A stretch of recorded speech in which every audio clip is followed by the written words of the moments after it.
Okay class 9। इस video में हम exercise 9.3 question number 5 and 6 start करेंगे। क्वेश्चन नंबर 5 से स्टार्ट लेते हैं। क्वेश्चन नंबर 5 है show that the diagonals of the parallelogram having vertices A B C and D bisect each other. Diagonals of parallelogram, सबसे पहले हमने पैरेललोग्राम शेप ड्रॉ की, उसके वर्टिसेस दे दिए A B C D and उनके diagonals की बात हो रही है। डायगोनल्स का मतलब ये होता है कि जो उसके वर्टिसेस हैं, ऑपोजिट वर्टिसेस हैं, यानी ए का ऑपोजिट में या उसका कॉरेस्पॉन्डिंग में कह लें सी वर्टिस आ रहा है और डी के ऑपोजिट में बी आ रहा है। सो इनको मिलाने वाली जो लाइन है दैट बाइसेक्ट ईच अदर, कि ये जो दोनों लाइंस हैं बाइसेक्ट करते हैं। बाइसेक्ट का मतलब ये है कि वो जिस पॉइंट पे एक दूसरे को कट कर रहे हैं वो एक्चुअली इन दोनों लाइंस के मिड पॉइंट है। अगर मैं लेती हूँ लाइन ए सी तो इसका मिड पॉइंट M1 मैं कहती हूँ, और लाइन बी डी का M2 पॉइंट कहती हूँ। तो ये M1 और M2 दोनों एक ही पोजीशन पे होने चाहिए। एक ही पोजीशन पे होने का मतलब ये है कि इन दोनों का आंसर सेम होना चाहिए। सो लेट किया कि M1 be the mid point of A C diagonal, जो ए सी डायगोनल था उसका मिड पॉइंट M1 है। सो M1 के कोऑर्डिनेट्स हमें कैसे मिलेंगे, XA प्लस XC/2, और y के कोऑर्डिनेट्स YA प्लस YC/2 आ जाएंगे।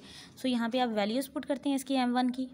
सो जो XA था that is 1 and XC is -1, so 1 plus into -1 0 हो जाएगा by 2। अब YA 2 है और YB -3 है, 2 प्लस इंटू -3 इज़ -1, तो -1/2 हो गया। So 0/2 is finally 0 and -1/2। Next let किया कि let M2 be the mid point of BD diagonal. So BD का डायगोनल का मिड पॉइंट है, तो M2 की जो कोऑर्डिनेट्स होंगे वो XB plus XD/2, YB YD/2। अब ये जो कैपिटल लेटर्स में हमने मस्ट लिखना होता है, इसकी वजह क्या है कि हमें यहाँ पे जो B और D पॉइंट है वो कैपिटल में दिए हुए हैं। सो XB कैपिटल, X के साथ B कैपिटल लिखना है और X के साथ D कैपिटल, इस तरह Y के साथ B और Y के साथ D कैपिटल में लिखना है। ठीक है, उसकी रीज़न मैंने आपको बता दी है। तो ये मिस्टेक आपने नहीं करनी है कि आप यहाँ पे स्मॉल लेटर्स में पॉइंट्स के नेम दे रहे हो। नेक्स्ट अब B और D यहाँ पे लिखे हैं। जब M2 लिया तो B हमारे पास 4 प्लस इंटू D का -4/2 विच इज़ 0 फाइनली, और 2 प्लस इंटू -3/2 ये Y कोऑर्डिनेट्स को ऐड कर लिया हमने, डैट इज़ -1/2। सो ये अगेन 0 फाइनली हो जाएगा, -1/2। आप देखें M1 और M2 बिल्कुल बराबर है। Since both diagonals have the same mid points, दोनों डायगोनल्स के मिड पॉइंट बिल्कुल सेम आ गए, सो दे बाइसेक्ट ईच अदर। सो उसको बाइसेक्ट करते हैं। बाइसेक्ट का मतलब भी बिल्कुल मिड पॉइंट में एक दूसरे को कट करना है। Bisect mean at the mid point cut each other. ठीक है, नेक्स्ट क्वेश्चन नंबर 6 है the vertices of a triangle are P Q and R. P के कोऑर्डिनेट्स हमें 4 6 दिए हैं, क्यू के -2 -4 एंड आर के -2 -8 and 2 are given. Then the line segment joining the mid point of the line segment P Q and Q R is 1/2 या half of P Q कह लें। अब यहाँ पे अभी क्या गिवन है कि एक ट्रायंगल है जिसके वर्टिसेस हमें 3 गिवन है, और हमें बताया गया कि length of the line segment joining the mid point of the line, एक ऐसा लाइन सेगमेंट जो ज्वाइन कर रहा है mid point of the lines. कौन सी दो लाइंस के मिड पॉइंट को ज्वाइन कर रहा है वो लाइन सेगमेंट, एक साइड है पी क्यू और दूसरी है क्यू आर, यानी पी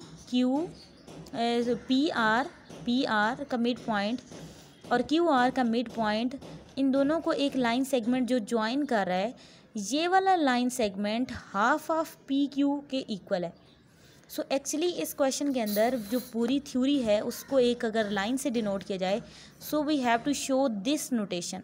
हमें M1 M2 का डिस्टेंस लेना है और हमें चेक करना है कि क्या वो हाफ ऑफ पी क्यू के डिस्टेंस है।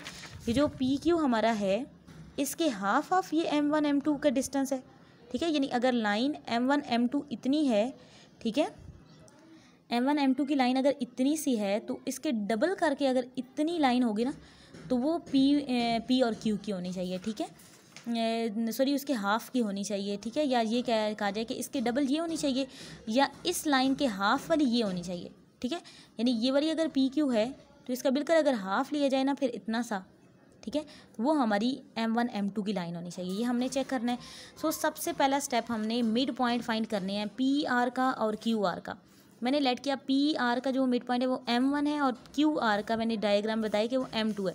So finding M1 firstly, let M1 be the mid point of PR। So M1 के कोऑर्डिनेट्स आएंगे x P plus x R by two, y P plus y R by two, ठीक है। अब यहाँ पे भी पी और आर मैंने कैपिटल में लिखा है। अब एक्स पी 4 प्लस इंटू -8/2 और 6 प्लस 2/2 होगा, यहाँ पे -4/2 आ गया, यहाँ पे 8/2 डेट इज़ -4 and 2। अब M1 हमें फाइंड हो चुका है। नेक्स्ट स्टेप में हमने अब M2 लेना है, जिसके लिए हमें QR का डिस्टेंस देखना है, उसका हमने मिड पॉइंट लेना है।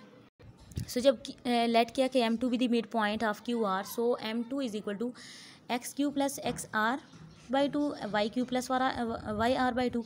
तो यहाँ पे -2 -8/2 आ गया और -4 प्लस 2/2 आ गया, यहाँ पे आ गया -10/2, यहाँ पे -2/2 -5 और -1। सो अब हमें M1 M2 मिल गए, ठीक है। अब हमने डायग्राम के अंदर अगर देखें तो M1 M2 गिवन है। अब इन दोनों का डिस्टेंस लेके आने, M1 M2 मैग्नीट्यूड या उसका डिस्टेंस फार्मूला के थ्रू डिस्टेंस निकालना है। सो अब इस स्टेप में, स्टेप 3 में हमने M1 M2 का डिस्टेंस लेना है। सो M1 M2 मैंने साइड वाइज लिखे हुए हैं। M1 M2 डिस्टेंस फार्मूला लगाने से -2 minus into -5 whole square plus 4 minus into -1 whole square, square root of -2 plus 5 whole square हो जाएगा। और यहाँ पे 4 minus minus plus 4 plus 1 whole square, ठीक है। यहाँ पे ये प्लस और 1 होल स्क्वायर लिखा हुआ है। Next square root of 3 whole square plus 5 whole square, 3 square आ गया 9, 5 स्क्वायर आ गया 25, that is square root of 34। Next हमें इस एक्सप्रेशन के मुताबिक मैंने इसका डिस्टेंस ले लिया है। अब मुझे इसका डिस्टेंस लेना है पी क्यू का, यानी यहाँ पे इस फार्मूला के अंदर अगर इस इक्वेशन को देखें तो ये मुझे ये वाला डिस्टेंस अब चाहिए, ये फाइंड हो चुका है। पी क्यू का डिस्टेंस लेना है। सो स्टेप 4 में हम क्या करें, पी क्यू का डिस्टेंस लेना है। पी और क्यू पॉइंट मैंने लिख लिए। सो पी क्यू के डिस्टेंस में 4 minus into -2 whole square plus 6 minus into -4 whole square, 4 plus 2 हो जाएगा और 6 प्लस 4 हो जाएगा, 4 प्लस 2 6 होल स्क्वायर और 6 प्लस 4 10 होल स्क्वायर। यहाँ पे 36 प्लस 100 आ गया 136।